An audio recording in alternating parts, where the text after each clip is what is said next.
GKFX Prime presents the Market Analysis Webinar.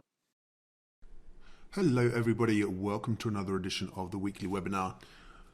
Well, it's still all about inflation in markets. We saw a massive 4-decade print in US inflation last week, but interestingly the dollar dropped for 3 days straight following that big CPI number, but then got a decent rebound on Friday. So now the question being, can that dollar rebound continue into the new week? We haven't seen so much price action just yet, but it's still early days. And then the other big one is that the price of oil, specifically Brent crude, has hit a 3-year high. We're looking at WTI, which is also testing multi-year highs. So lots going on there, especially on the Forex and oil front, but we'll cover the likes of gold, Bitcoin and indices as well. All right, everyone, stay tuned. And if you have anything else you'd like us to discuss in this webinar, then obviously just leave a comment on the video and we can address that. Otherwise, just click that like button. That really helps. So here is our euro-dollar chart. Let's start from the higher time frames. So this is kind of what we're dealing with, right? This long-term area of support that we've identified over the past few weeks. This slow grind higher. If you look at the momentum on this weekly chart, it seems very obvious that the next major surge is downwards, but that isn't really what's been happening just yet. We're still getting this slow, steady move higher, and that's taking place in what now appears to be, if we look at our daily chart here, a bear flag pattern. So what we'd identified last week was this triangle. Now we actually did get a break above the triangle pattern, but then we ran into a parallel equivalent of this rising trend line down here to form a small little channel here, which in the context of this broader drop, we could say is a bear flag pattern. So if this bear flag is going to play out, then the price basically continues down from here and eventually breaks through the bottom of the range here and drops. That's the kind of bearish outlook. But the fact that we've made it above this fairly solid area of resistance around 113.50, or was it more like 113? I think it's a bit higher than that, 113.80 even. This 113.80 for the time being was pretty solid resistance. So now having broken above it, it's support. So I think the view needs to be here that if the price holds above 113.80, actually it still looks quite constructive, and we could get a further push up to these old lows back here, form a support at just over 115, more like 115.20. So looking for a potential rebound off of 1.138, and less likely, I would say, is a drop off the lower trend line, which comes down at 113 again, but still within the context of that rising channel, could get a lift off there. But I think if we're back below this key level, this 1.138, that suggests that eventually this bear flag pattern breaks downwards. Clearly we're in a downtrend. You can see here the 50-day moving average well below the 200-day moving average, but obviously the price has popped above the 50 days, so the short-term trend is up, and we can see that again by the channel. So it's just a matter of when, if and when this short-term trend turns lower again, in keeping with the general bearish action, or in fact is this short-term trend going to turn around and start to, and eventually the 50 DMA crosses back over the 200 into a kind of bullish overall trend. Certainly too early days for that at the moment. The trend is still down on the longer term picture, but we're just getting a bit of strength in the short term, and we're just looking at this resistance, now support, to judge whether that strength can continue.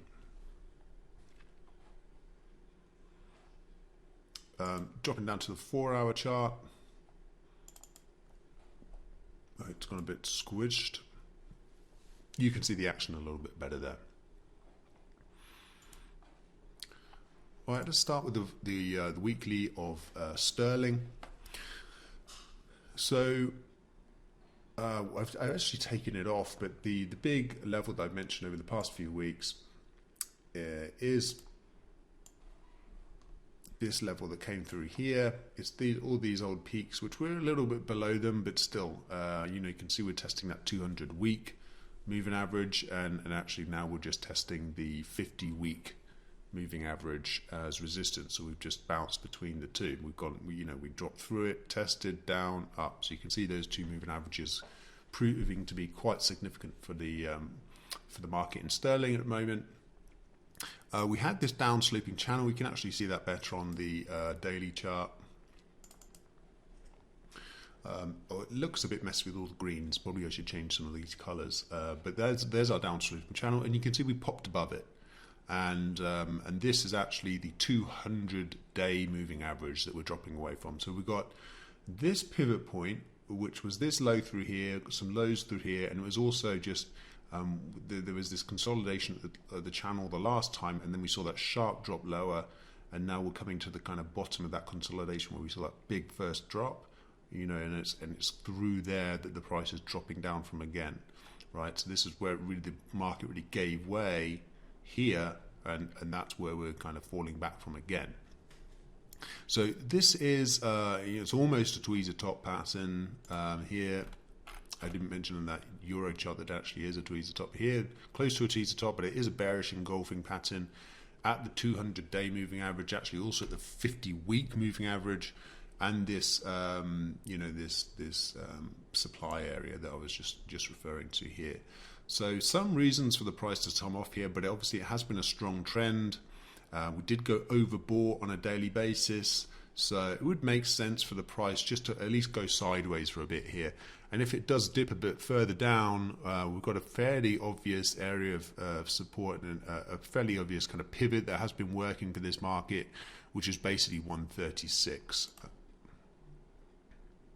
A little bit below 136, but you can see these lows through here, this little spike high here where we paused through here and then finally broke through the channel.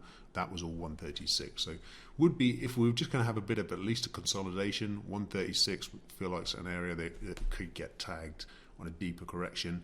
This 4-hour trend, if I talk about that, you can see, I've got too many moving averages here probably.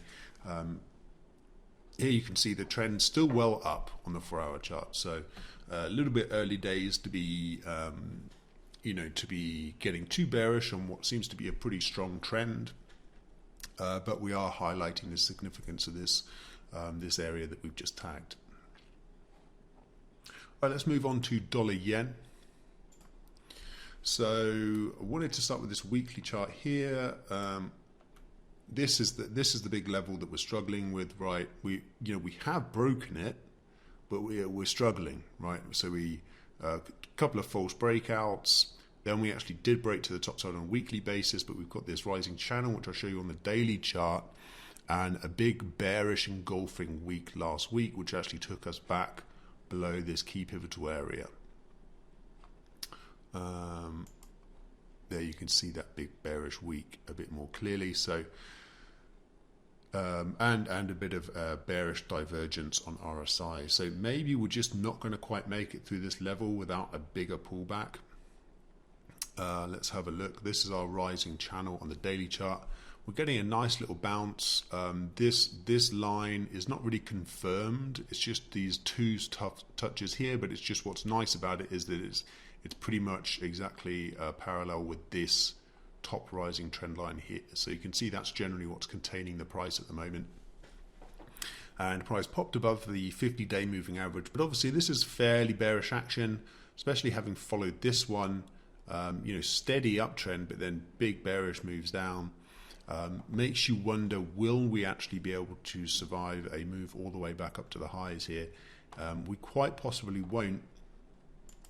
And I'm watching basically this former high here, and where we broke down somewhere in this area potentially.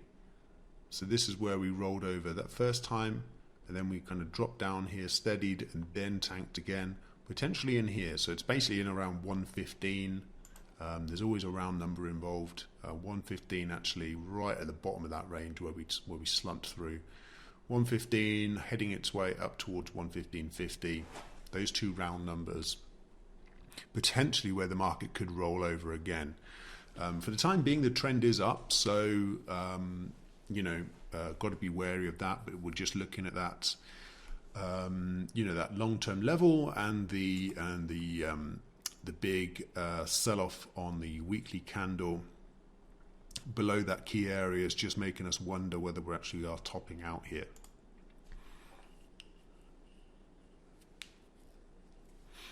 Okay, let's move away from Forex towards the metals. Let's start with our longer term price action here. Here's gold. We're pretty familiar now, I think, with this this kind of triangle pattern that's going on. And we haven't really interacted with the top and bottom areas of this triangle for a while. We've just been in this kind of little choppy range. I'll drop down to the hourly chart for us to be able to see that better. This is obviously the big level here. It's 1830, where the price tagged it at the early part of January. Now we're in mid-January, and we struggled for 3 candlesticks here, 2 sort of hanging men, almost one not too impressive sort of shooting star here, but clearly just kind of treading water below 1830. No big selling like this time, so just treading water, potentially keying up a breakout. And if we do see the breakout, I don't see much reason why we'd want to be stopping at 1850, which is where this consolidation started. You know, we're probably going up to test the highs. I mean, this declining trend line, I suppose, would be the initial resistance, but then it does seem like we'd be heading up for a test of 1875 to see if we can actually get some real bullish momentum going in gold. But that is their significant declining long-term trend line. So if we did break above this resistance, it would suggest we're going to at least test that trend line, maybe get above it, and maybe into a whole new bullish trend in gold. Support beneath pretty well defined. We've got 1785, and then these lows through here, which is 1760. 1760 has been tested 1, 2, 3, 4 times. So if we do go for a 5th, then I think that opens up much bigger declines in gold, and we actually probably head down towards that, you know, that big triangle support down here, which is more like 1670 to 1680. So it's a sideways market. You can see it from the 200-day and the 50-day all doing almost exactly the same thing. They're just flat. So, you know, of course, I've outlined an upside possibility here, and I've outlined a downside possibility because either could happen. We're at the top of the range now, so obviously it's better for selling the top of the range versus, you know, trying to buy at the top of the range. But if we do get the breakout, that's when you can start thinking about breakout trades towards the next big level. So similar situation as you might have guessed in silver. Here's our weekly chart. We're a bit closer to support in silver. It's not looking quite as strong as gold, but you can see we are kind of testing this, what has clearly been a key level. You can see it's been tested multiple times, and we've kind of been a bit more messy around it recently, but it's basically 23, which is right where the price is now. So if we do get a breakthrough 23, which is also the 50-day moving average, you know, it's actually quite neat. It seems like the major level through here is basically, what's that, 2470, I think? 2470, yeah. And that's also the 200-day moving average. So again, the alignment of the moving averages is bearish. So that's not too supportive of bullish trades, but still, if we do get a simultaneous breakout above the 50-day moving average and this important price level at 23, then there, you know, there's not a lot of you know, clear reasons to sell in between these two levels, and then so we could be heading up towards 2470. And then on the downside, we've got that pretty clear two lows, you know, almost within the pip of each other, around 2140, you could say. 2150, the kind of the major level, just slightly above. So again, a bit of a sideways market. We're right in the middle of the trading range, but potentially some interesting stuff to come.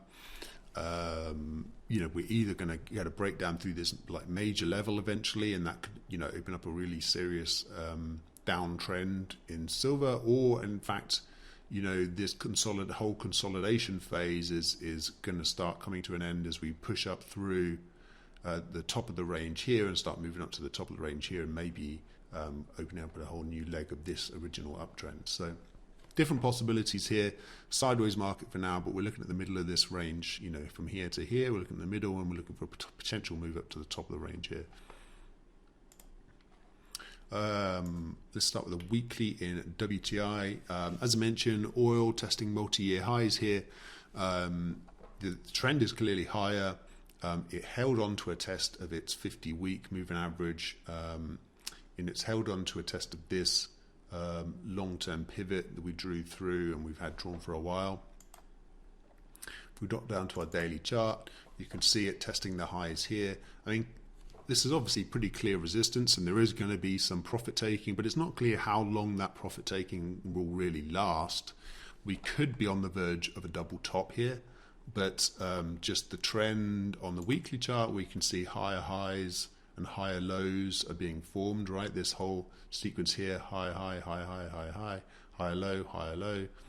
I mean, the lows have been, kind of not been as impressively high, but and so potentially we're in some sort of, bearish wedge pattern here where the lows have been slowing down while the highs have maintained their pace. I mean, that's possible that we're in a bearish wedge, but while we're up here, we don't have any particular evidence that we're going to drop right down through that rising trend line. This would be the signal to sell that wedge, would be, right down here, and it would also be below that major pivot level. That would be when you've got the confirmation to be bearish. Up here would be much more speculative bearish bet, when the trend on the daily is pretty clear.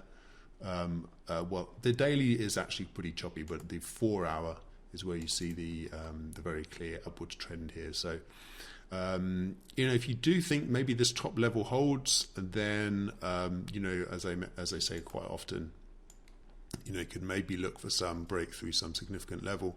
The 50 period moving average on the 4 hour chart, get a breakdown through some old high, make lower lows, see the short term trend reverse, and then that, you could trade the short term trend bearish when it revolves over, in keeping with that long term level. At the moment, we've just tagged the long term level. So if you want to just trade right at the price without any confirmation, then we kind of are there.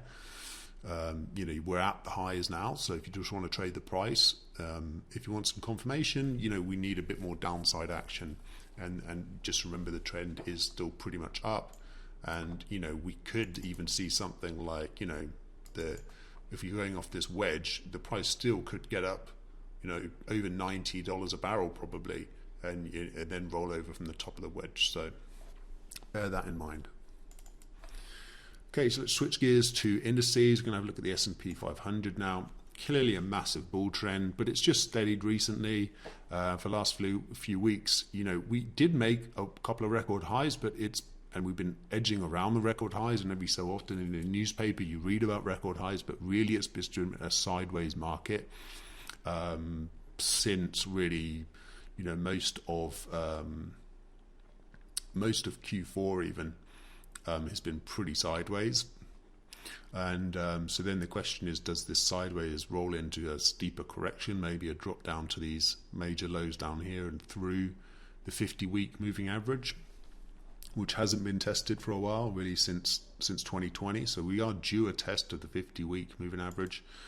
We've dropped through the daily, the 50-day moving average has given way, and it's actually been more like the 100, which has been supporting the market. And to me, it seems, you don't have to give up on a bull market in stocks, but it seems like a test of the 200-day moving average would not be outrageous here. And even if you're not betting on the 200-day, you've got this kind of pivot of these old highs and this former low there. So just dropping from these highs after this false breakout, broke up to new highs, broke back down, retested, failed, drop down to the bottom of the range, maybe continue high from there, or maybe a little drop down further to the 200-day moving average, then then resume your way higher to new highs. So I think tactically short term, potentially still an opportunity to sell indices lower here, but look at this formation, it's still very much 50-day above the 200-day, still very much an uptrend, so you are going counter trend if you're trying to do that. Although this 50 period moving average on the 4-hour chart looks like it's about to dip under the 200 on the 4-hour. Not that these two have particular meaning in stock market terms, these moving averages based on a 4-hour chart, but they tend to work a little better in Forex in my experience, this 4-hour time frame, but nonetheless gives you a bit of an idea the short-term trend is turning lower, and then you can be, if you are trading short-term, then you can be a bit more confident about doing trades going short these indices. Right, last but not least, Bitcoin. There's already a daily chart there. I think we're quite familiar with these major levels from a weekly chart. Big long-term potential double top happening. And now we're just testing this level, which I'd highlighted last week. And we got a bounce from it, and we kind of dipped down from it. So we really haven't done too much from this level. You could say not much aggressive buying. And also, interestingly, if we just kind of zoom out a bit, you can see it better. This is our 200-day moving average, and on previous occasions you'd kind of get bounces from the 200-day moving average. We did try and test the lows from the 200, and then eventually gap up and get above the 200. Equally here, did go below it, but then the next got a bounce and then below it again, and that was a little double bottom and rallied up. Equally here, and we tried kind of to do the same thing, tried to get up, and then we slumped back under it, and this is the most under the 200-day moving average for Bitcoin we've been since that big since we really bottomed, did that triple bottom from the sell-off of around May last year. So this is the situation. To me, either we've got as far away from the 200 as we can, and the market's about to start turning bullish, or this is when the downtrend really kicks in. And I think this level here, I think if this gives way, we do take out 30,000 as well. This is my view. I don't see us coming down, taking out 30,000 and then rebounding all the way up to record highs. That we could, and that would be almost a classic setup, because people see this double top, they sell down here on the breakdown, and then big whales come in and use that selling pressure to buy the Bitcoin they want and push the price up. So hey, I mean, maybe that's just what needs to happen. Maybe we need to dip below 27. When were these lows? Yeah, 28,000. Maybe we need to go sub 28,000 to pick up that breakdown selling pressure to push the for the whales to buy up and send the price up again. At the moment, the market certainly looks soft. It could be an opportunity to to buy this pivot still. We're not far above it. Personally, that's not the way I tend to trade. I think that probably we need a bit more proof that this downtrend is reversing. Some sort of a break above a rising trend line or a moving average, just to show this downtrend is actually coming to an end. All right, I'm going to call it a day there. Thank you very much for watching, everyone. Good luck trading this week, and make sure to subscribe to the channel so you don't miss the next video when it comes out.